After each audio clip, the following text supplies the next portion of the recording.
ابھی تک نہیں علم کے پہلے کتنی رکھتے ہیں اور بعد میں کتنی رکھتے ہیں. فجر کی سنتیں کب پڑھنی چاہیے؟ سنو فجر کی سنتوں کے بارے میں. میرے رسول کریم سید عالم صلی اللہ تعالی علیہ وسلم سے ایک صحابی نے پوچھا تھا، حضور میری فجر کی سنتیں رہ گئیں یا رہ جاتی ہیں تو حکم کیا ہے؟ کیا انداز ہے حضور کا. بخاری مسلم کے لفظ سنو. حضور سید عالم صلی اللہ علیہ وسلم فرمانے لگے، اس نے کیا پوچھا تھا؟ حضور جواب کیا دیتے؟ فرمایا فجر کی سنتیں کبھی نہ چھوڑنا، فجر کی پہلی 2 سنتیں کبھی نہ چھوڑنا. یا رسول اللہ صلی اللہ تعالی علیہ وسلم میری رہ گئی ہیں، رہ جاتی ہیں. فرمایا فجر کی 2 سنتیں نہ چھوڑنا. فرمایا فجر کی پہلی 2 سنتیں مجھے دنیا اور دنیا کے اندر جو کچھ ہے وہ سب سے زیادہ پیاری ہے. فجر کی 2 سنتیں دنیا اور دنیا میں جو کچھ ہے مجھے وہ سب سے زیادہ پیاری ہے. اس لیے فجر کی سنتیں نہ چھوڑنا. اپنا ذوق، اپنی طبیعت، ہم نے نا ذوق غلط بنا لیا. اگر 20 بندے کہہ بھی دیں گے تو نے بڑی شاندار تلاوت کیا تو کیا اس سے بنے گا؟ 100 بندہ کہہ بھی دے تیری کیا بات ہے، کیا بات ہے نعت خاں کی، کیا بات ہے علامہ صاحب کی، پیر صاحب کی، پیر مہر علی شاہ صاحب رحمت اللہ علیہ. آپ تشریف فرما تھے تو آپ کے ایک ہی بیٹے بابو جی جن کو کہا جاتا ہے، جس دن صاحبزادے پیدا ہوئے تو خادم نہ وہاں سے نکلا. ان لوگوں کے شوق اور طرح کے تھے نا، تو ان کی توجہ بھی اپنے شوق کی طرف رہتی. تو خادم نکلا اندر سے، پیر صاحب مبارک ہو، پیر صاحب مبارک ہو، پیر صاحب مبارک ہو، پیر صاحب مبارک ہو، شور کر رہے. تو پیر صاحب کو وجد ہو گیا، اللہ اکبر اللہ اکبر اللہ. کیا ہوا؟ کس بات کی مبارک دے رہے ہو؟ اس کی حضور اللہ نے بیٹا دیا. تو آپ فرمانے لگے اچھا حضور آپ کیا ہوا، آپ تو پریشان ہو گئے. فرمانے لگے جب تو نے 3 دفعہ کہا نا مہر علی کو مبارک ہو تو میں سمجھا تھا شاید تجھے کسی نے بتا دیا ہے کہ مہر علی سے اللہ راضی ہوگی. میں سمجھا تھا کہ شاید تو یہ خبر لے کے آیا ہے کہ کسی نے بتایا ہے کہ مجھے آج خبر ملی ہے کہ مہر علی سے رب اچھا پتر ہوا ہے. الحمدللہ اللہ کا شکر ہے. پر میرے لیے مبارک کا دن وہ ہوگا جب میرا رب کہے گا کہ میں مہر علی سے راضی ہوں. میرے محبوب کہیں گے کہ میں مہر علی سے. آپ بات کو سمجھیں. شوق ہی کسی اور طرف تھا، دل ہی کہیں اور لگا ہوا تھا، طبیعت ہی کہیں اور مائل تھی. کوئی وظیفہ پوچھتے تھے تو پڑھتے تھے وہ لوگ، کچھ اللہ اللہ انہیں بتائی جاتی تھی تو کرنے کا ذوق رکھتے تھے. طبیعت تھی، قائل تھے. حضرت ربیع کہتے ہیں میں بڑی دور سے سفر کر کے گیا حضرت اویس کرنی سے ملنے، بڑی دور سے. اور جب میں پہنچا تو فجر کا وقت تھا. تو حضرت اویس کرنی کو میں نے پا لیا. تو وہ نماز پڑھ کے نا قرآن شریف لے کے بیٹھ گئے. فرماتے ہیں اشراق چاشت کا وقت ہوا تو نفلوں کی نیت باندھ لی. محدث ابن الجوزی نے لکھا ہے، فرماتے ہیں پھر جب زوال کا وقت ہوا تو مسجد میں جھاڑو دینے لگ گئے. زور کی نماز پڑھ کے تو عصر کی تیاری تک وہ مسجد میں بیٹھے رہے. اور میرے نبی پاک علیہ السلام نے فرمایا جو نماز کے انتظار میں بیٹھا ہو وہ نماز ہی میں ہے، وہ نماز ہی میں ہے. فرمایا میری دنیا، میری امت کی جو رہبانیت ہے نا وہ اتنی ہے کہ نماز کا انتظار کرے. اذان کے بعد نماز کا یہ راہب ہے، یہ اس وقت چھوڑ کے بیٹھے ہیں سارا کچھ. فرماتے ہیں عصر تک انہوں نے اللہ اللہ کی، پھر مغرب تک کی، عشاء کی نماز ہوئی تو نماز پڑھی تو وہ تھک گئے. اب مجھے وہ فارغ ہوں مصلی چھوڑے تو میں ملاقات کروں نا. یہ آپ حیران نہ ہو کہ اتنی دیر بندہ کیسے اللہ اللہ کر. ہم نے کی نہیں نا اس لیے ہم پریشان ہیں.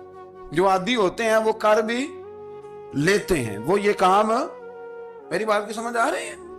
جب جاتے ہو کسی دفتر میں تو 8 گھنٹے کھڑے رہ لیتے ہو نا، مجبوری ہوتی ہے تو کھڑے رہا جا سکتا ہے. پاسپورٹ کے دفتر بولیے، امیگریشن کی لائنوں میں، اور میں نے تو ایمبیسیوں میں بندے 12 گھنٹے پہلے جا کے کھڑے دیکھے، رہ لیتے ہیں کھڑے. تو اگر ان کاموں کے لیے رہا جاتا ہے تو اللہ رسول کے لیے بھی کھڑے رہا جا سکتا ہے. تو فرمانے لگے کہ جب عشاء کی نماز کے بعد آخر انسان تھے، تھک گئے، نیند کا غلبہ ہوا تو تھوڑی ایسے آنکھ بند ہوئی تو کھلی تو رونے لگے.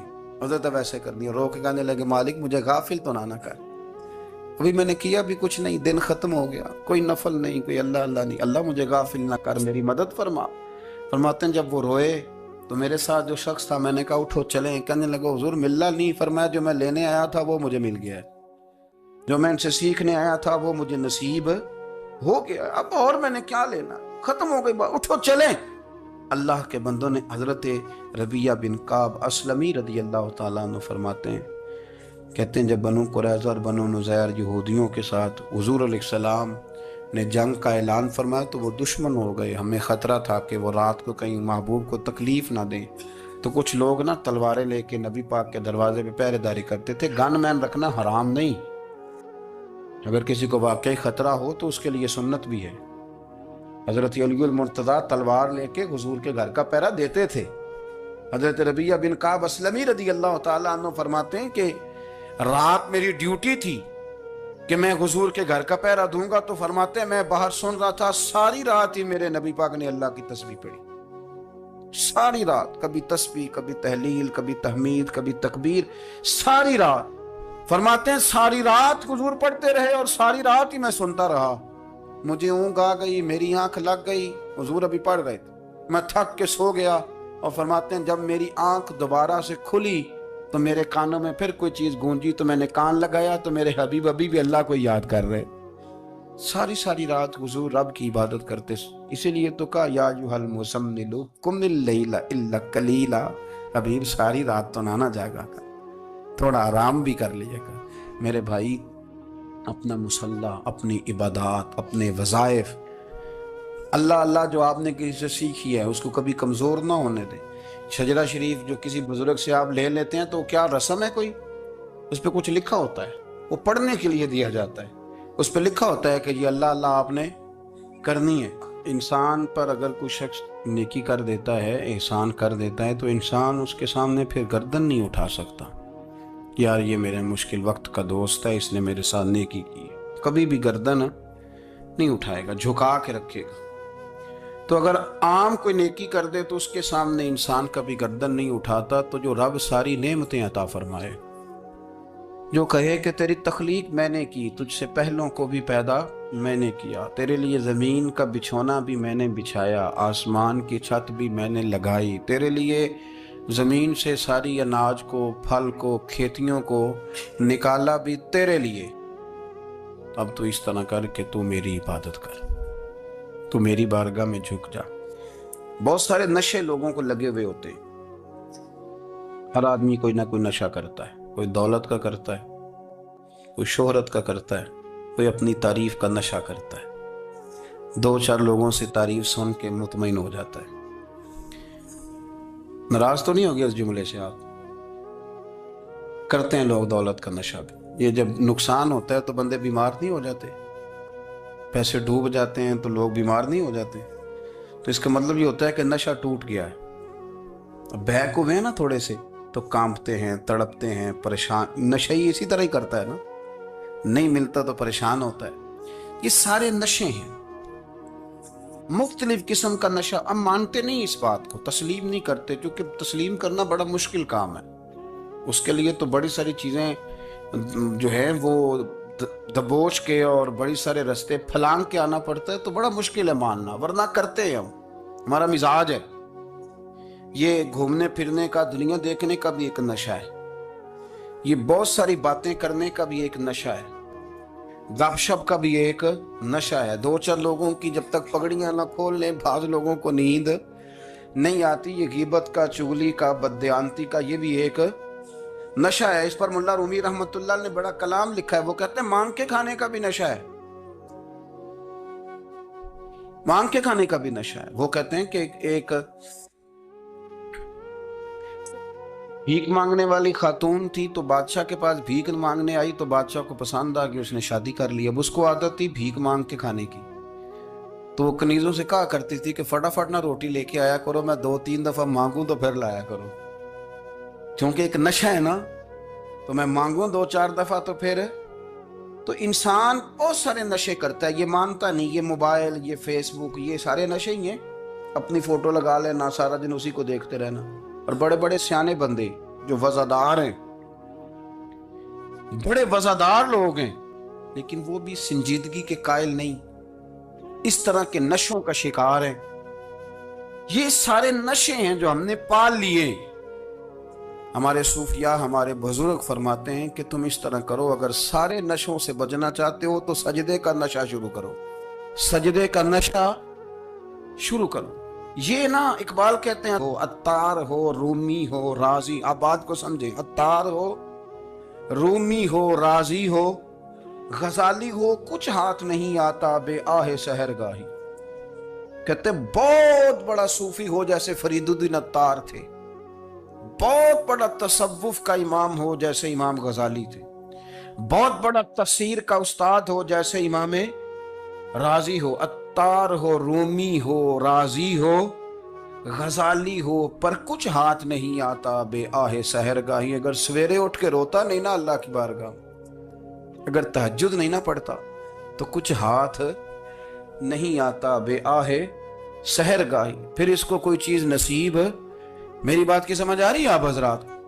جب تک آپ سویرے نہیں اٹھتے، آپ اللہ اللہ نہیں کرتے، آپ کو نوافل کا چسکا نہیں، عبادت کا مزہ نہیں، فرمایا میری عبادت کرو، یہ شوق پیدا کرو، میں نے تمہیں پیدا کیا ہے. ہم لوگوں کے نشے مختلف نشے، بڑا عجیب رنگ ہے. محفل کی صدارت کرنے والے بڑے پیر صاحب، بڑے القابات، او خو بیچ میں سے بندہ تلاش کرنے سے بھی نہیں مل رہا، اتنے بڑے لقب ہیں اس کے. لیکن وہ سج سنور کے 2.5 گھنٹے بیٹھا رہا محفل میں، اور نماز کا وقت آیا تو اس نے مختصر سی پڑھی، وہ نکل گیا. ہلکے سے سجدے کیے. او اتنا بڑا عشق رسول نعت کا، او ہو کیا بات ہے. اور عشق رسول کا بہت بڑا پیغامبر، بہت بڑا مبلغ، وہ بیچارہ سمجھ ہی نہیں سکا کہ اللہ کے رسول نے فرمایا تو نماز پڑھ میری آنکھیں ٹھنڈی ہو جائیں گی. تو یہ نشے کے عادی تو ہیں پر حقیقت کے قائل نہیں ہیں. یہ بس ٹھیک ہے خوابوں کی دنیا میں لوگ زندہ ہیں، پر جن کو یہ جو نشہ تھا نا عبادت کا، یہ میرے رسول پاک کی چاہت ہے، یہ میرے نبی کریم علیہ السلام کی. آپ دیکھیں نا حضور مہینوں جا کے غار حرا میں بیٹھتے، کیا وہاں تبلیغ کرتے تھے؟ کوئی کتاب لکھتے تھے؟ رسول کریم علیہ السلام مہینہ رہتے غار حرا میں. کوئی نہ مجھے دیکھے، کوئی نہ مجھے ملے، حضور یہاں کیا ہے؟ فرمایا میں اپنے رب کی عبادت کروں گا. نبی کریم علیہ السلام نے سجدوں کے ساتھ پتھروں اور پہاڑوں کو آباد کر دیا، سجدوں کے ساتھ. آپ کا سجدہ آپ کو بہت ساری چیزوں سے چھڑا لیتا ہے، یہ بہت ساری جگہوں سے جھکنے سے بچا لیتا ہے. صوفیاء اولیاء یہ کیا کرتے تھے؟ یہ سجدے کا ذوق ہی تو پیدا کرتے تھے. سجدے کا ذوق شاہ عبدالعزیز دباغ رحمت اللہ تعالی علیہ اپنے مریدوں سے فرمایا کرتے تھے کہ اگر تم پکے نمازی بن جاؤ نا، تہجد گزار ہو جاؤ، تو میرے پاس آنا جانا چھوڑ دینا.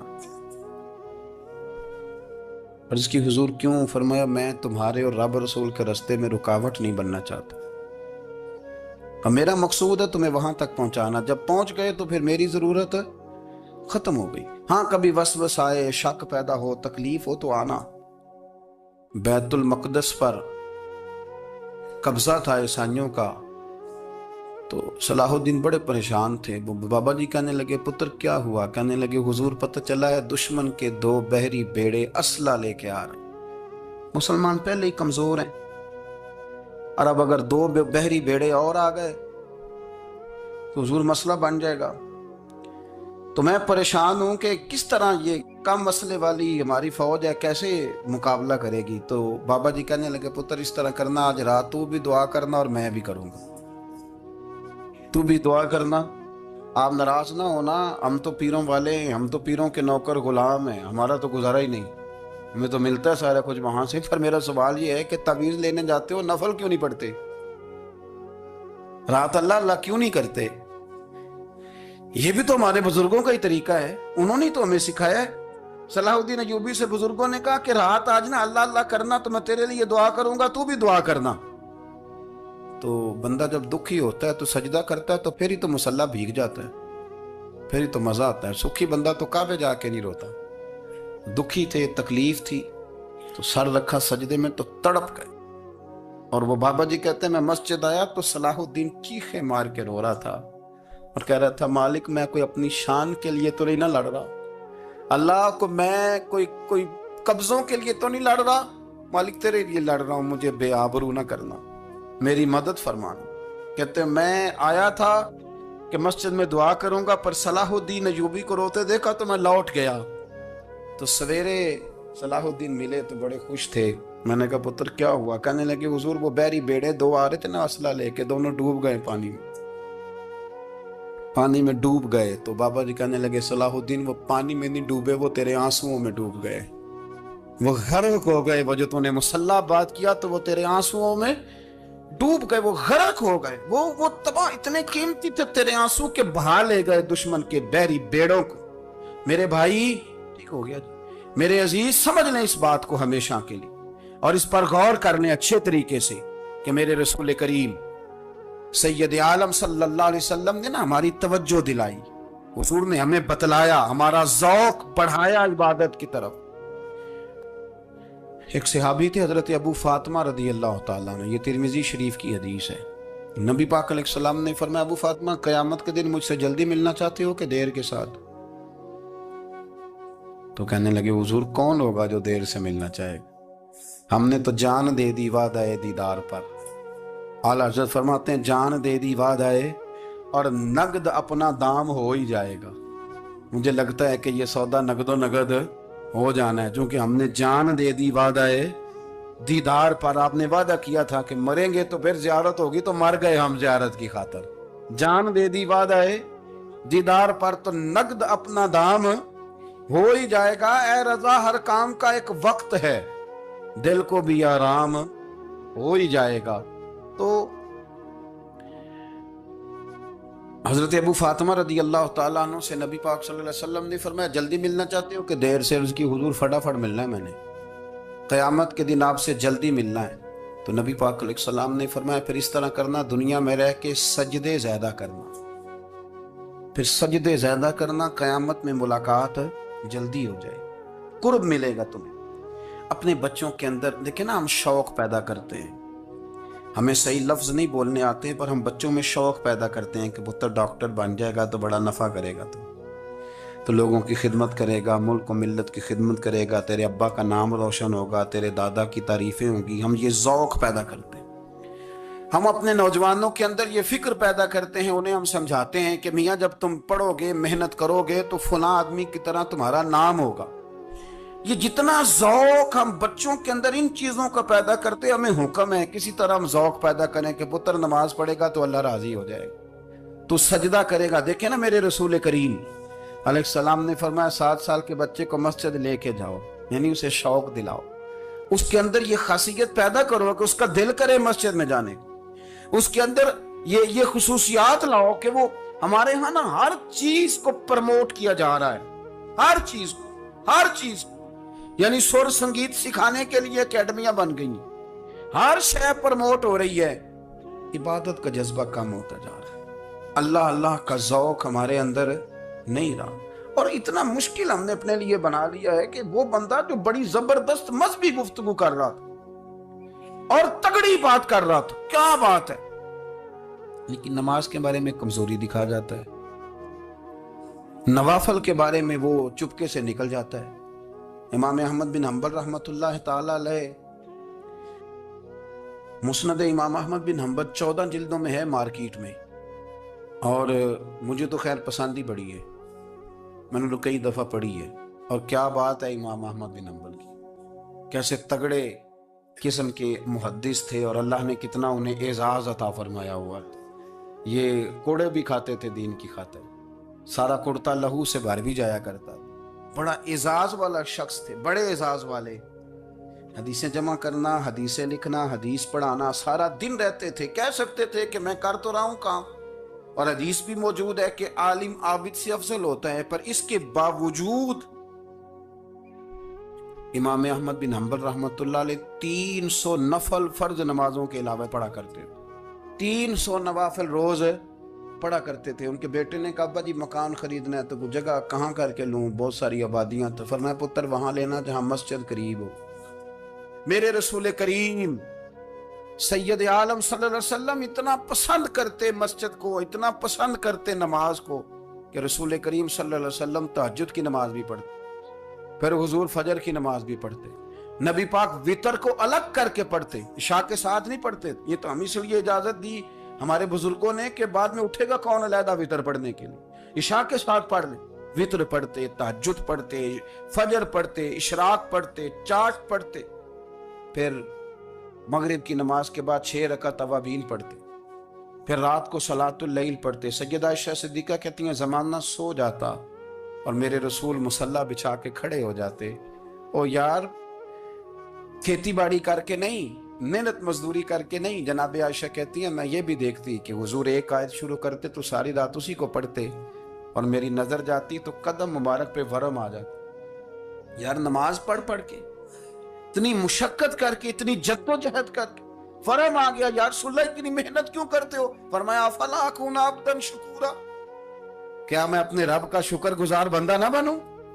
صحابہ کا ذوق عبادتوں کا, ریاضتوں کا, تلاوتوں کا, طبیعت ان کی, وہ ایک دوسرے کو. حضرت مولا علی شیر خدا